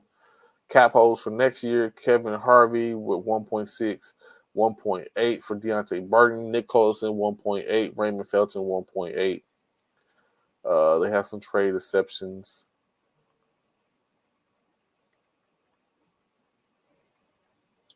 Oh, they're not looking too good. They're $30 million over the salary cap. Yeah, they're not looking too good. $30 million over the salary cap. But are they due to lose some players? A lot of teams were playing off the emotions of the Destiny team that are in the middle of a tight playoff race in both conferences. It's true that there is a ton of priority in the NBA. probably the first time in history and that's what I was talking about. I've been speaking that same thing, Coach Cal, and what you look at it is really, really, really a tight race all across. I'll talk about that real soon in a few minutes. How close it's from the 1 through 10. That was really making a difference. But as I look at Oklahoma isn't really it really isn't in a good place when we look at where they're at. Of course, they have 7 players that fall off. At Kemba Walker at 27 million, Jermichael Green at 5 million, David Nwamba 5 million, Trey Burke 3 million, Sterling Brown 3 million, Marquise Christ 2 million, and Kyle Singer at basically I guess you could say $1 million.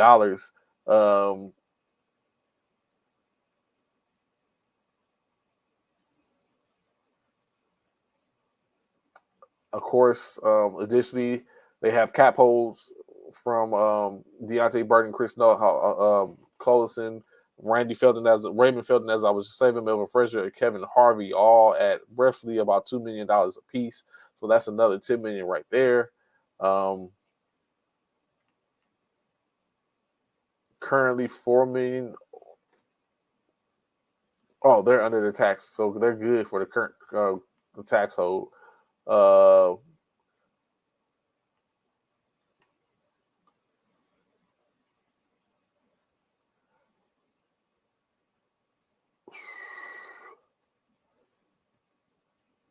Clubs option. Are they moving anyone next year? No. 23. What's the 23? 23-24 season. Isaiah Joe guaranteed. Aaron Wiggins guaranteed.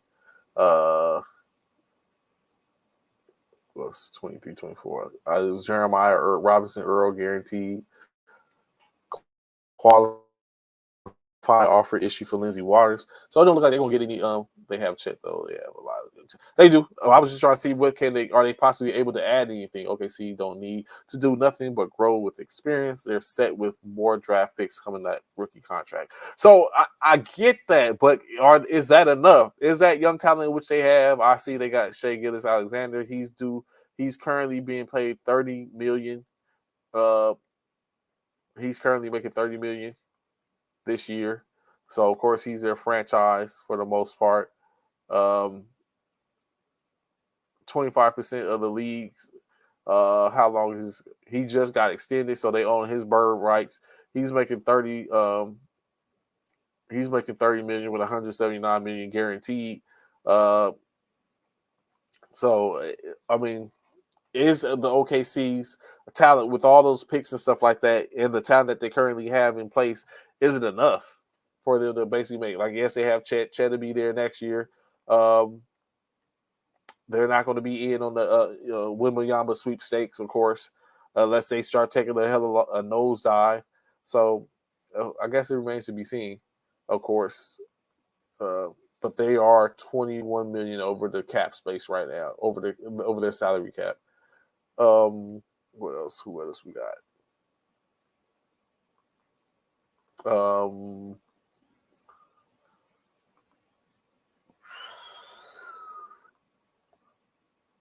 That may be all I have right now.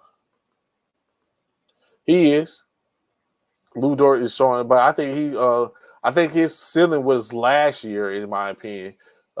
Trade stock. I get what you mean, Coach Cal. I think his ceiling, I could say his ceiling was last year. I think the highest point at which they could have got some for was last year. He's currently I think injured, or he was injured. I know he was injured during the Lakers game. So yeah, I don't know. It remains to be seen. More to come, of course, for that.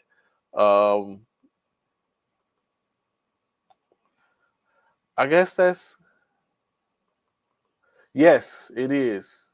I think it is. I don't know who would it be replaced with. I don't know if there's any up and comer. I don't know if there's someone in the organization that can take it from him. But I think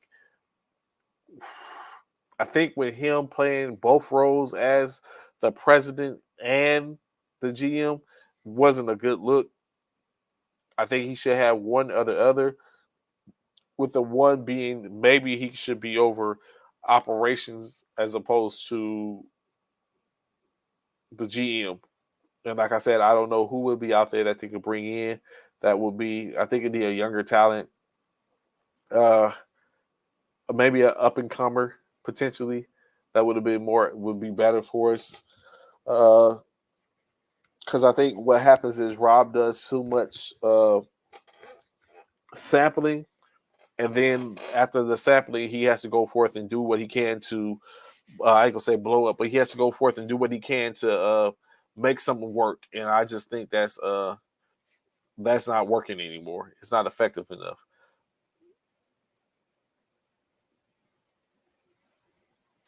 So, and I would have thought that initially, Coach Cal, but I think it's a simple fact of when Magic was outed, Jenny had to basically she hasn't found anyone yet so she's trying to give him his time to do what he needs to do. In which what I mean, you gotta think they did work with this bringing in who they brought in for the most part.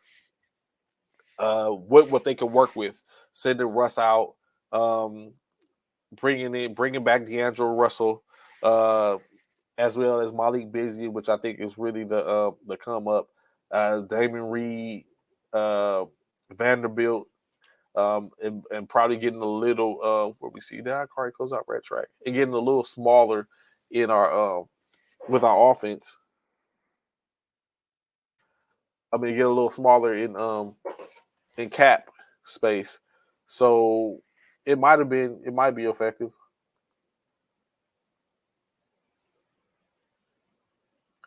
Nah, ain't no bringing Magic back. Magic can't do it. He's a businessman. He don't have time.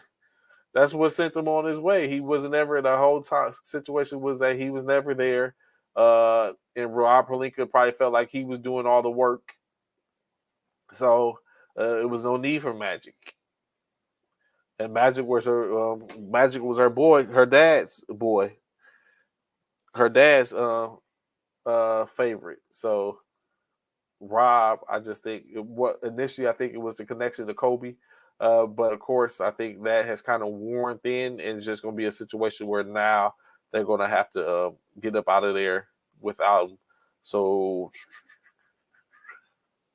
yeah, Ryo Hachimura. So I think they've brought in some good pieces over it compared to what they did initially at the beginning of the season, and now it's a waiting game.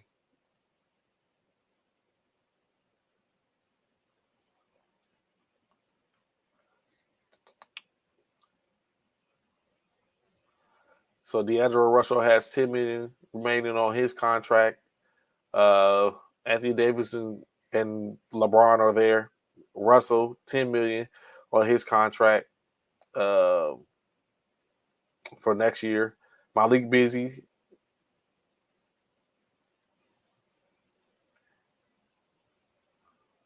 So I guess we have some people that we can keep around that's available to us still. We have a couple of holes that'll be coming off. 1, 2, 3, 4, 5, 6, 7, 8, $16 million in holds coming off next year. At the end of this year. Only 600,000 in dead space.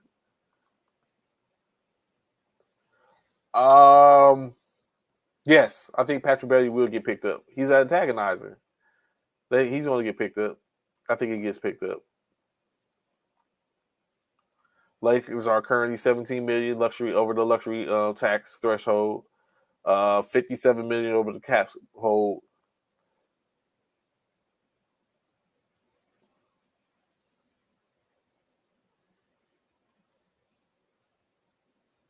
Technically, I think they had that. Cal. Oh, they wouldn't have got KD. I don't think KD would have been there, but they had that to where they could have got Kyrie. It was just a disdain from Kyrie, which I think is pretty messed up. But I mean, owner's going to do what the owner's going to do. But we had Kyrie locked and loaded, and Joe Tsai just said he wasn't doing it based on the fact of that's where Kyrie wanted to go, and he wasn't going to give him that satisfaction. Yeah, he's going to get picked up.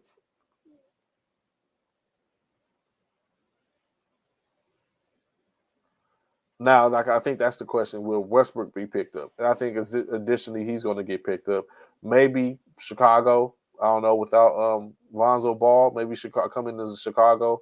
Now I wonder what's in place now in reference to that 6 man of the year, especially if he's not doing any playing. He's not building on anything. So it's like a serious fall from grace in a sense. Um, Unfortunate, really unfortunate situation for them and for Russ. I feel bad for him, man. Um, I'm trying to see who is still going for. Oh, there you go. Club option, club option, club option.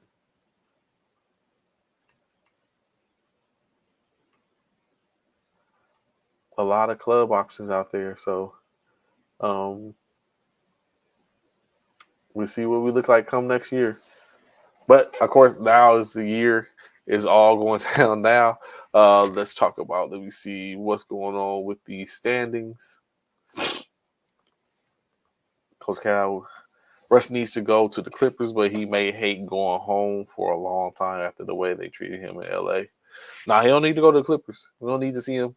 He needs to just go ahead and, like I said, Chicago. I prefer to see Russ in Chicago. I'd rather see that Russ in Chicago. I'm for all for that.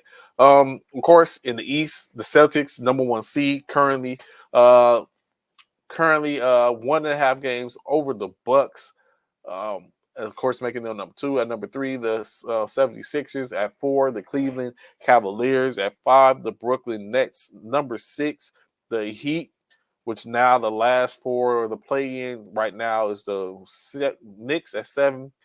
At 8, the Hawks. 9, the Wizards. And 10, the Raptors. The Raptors only 14.5 games behind the Celtics and only 5.5 games out from the Heat in the 6th spot.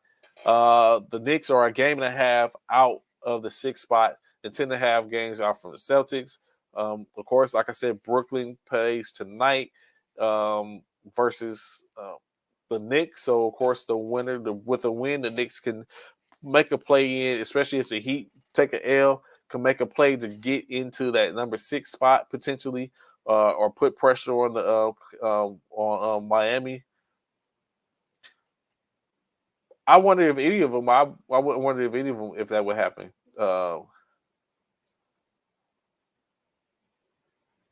Yeah, Bones. That's the only one. Of course, the Hornets are 26.5 games out, and they're the 15th team in the West. I mean, in the East.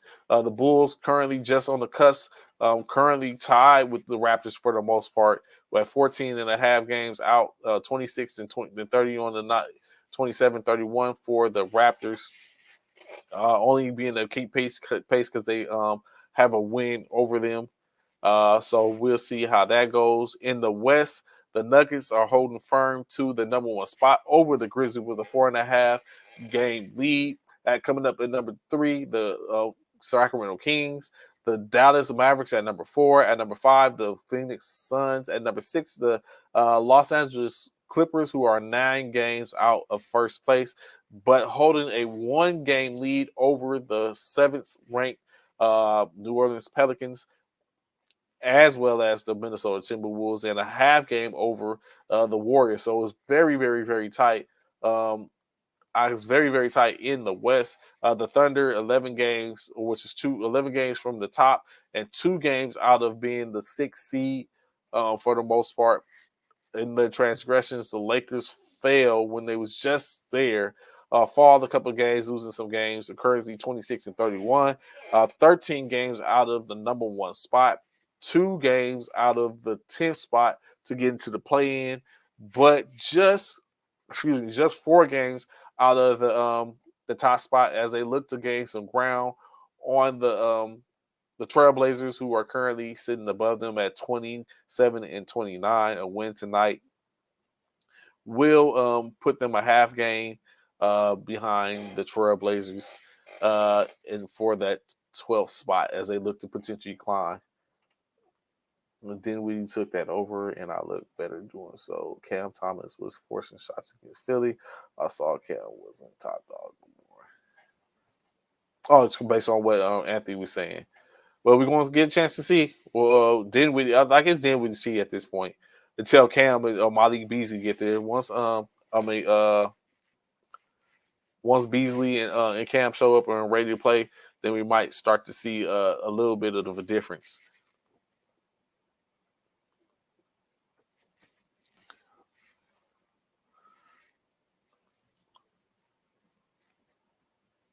So we should see a different game tonight, of course. Oh, hold up, I went too far ahead. Today's the 13th. Like you said, let me take a look at something real quick.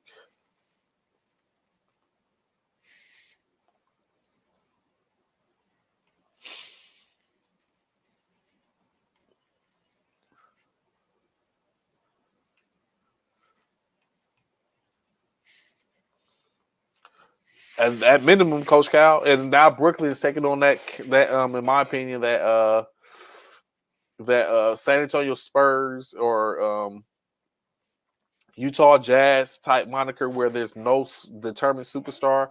I mean, you got Ben.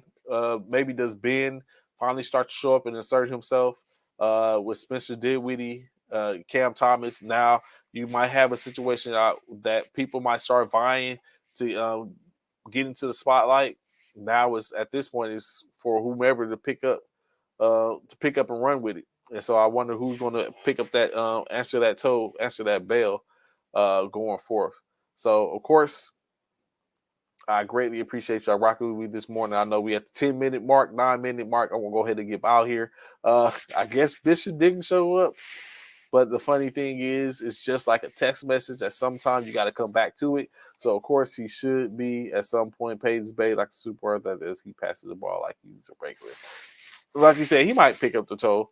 But in case, I greatly appreciate y'all rocking with me this morning, being here. All love and respect to everyone, Coach Cal, Anthony, Donovan, Cornelius, CC pulling up, Commissioner Myers. Of course, we're going to have him back on the show. Coach Wayne, all the people that show love this morning. I know looking to see for a back and forth between me and Bishop, Drunk, Steve, and everybody. Shout out, of course, Rodney, Tanya, all those Philly fans that showed up this morning to see what it is. Eric, look forward to hearing from y'all, talking to y'all tomorrow. Y'all know where to find us, basically, Kenneth as well. Know where to find us every Monday morning, every Monday through Friday for the most part, 09 to 1100 hours. Just pull up, catch a whole vibe with you. Greatly appreciate y'all once again. It's all love. Bishop, get well soon. I'll be sure to forward to you for Coach Cal. Look forward to talking to y'all, chopping it up tomorrow to see where we're at now. Enjoy y'all's weekend. I know tomorrow's Valentine's Day. Get y'all orders in to get that for y'all loved ones. It's your boy Trey, and I'm out. Peace.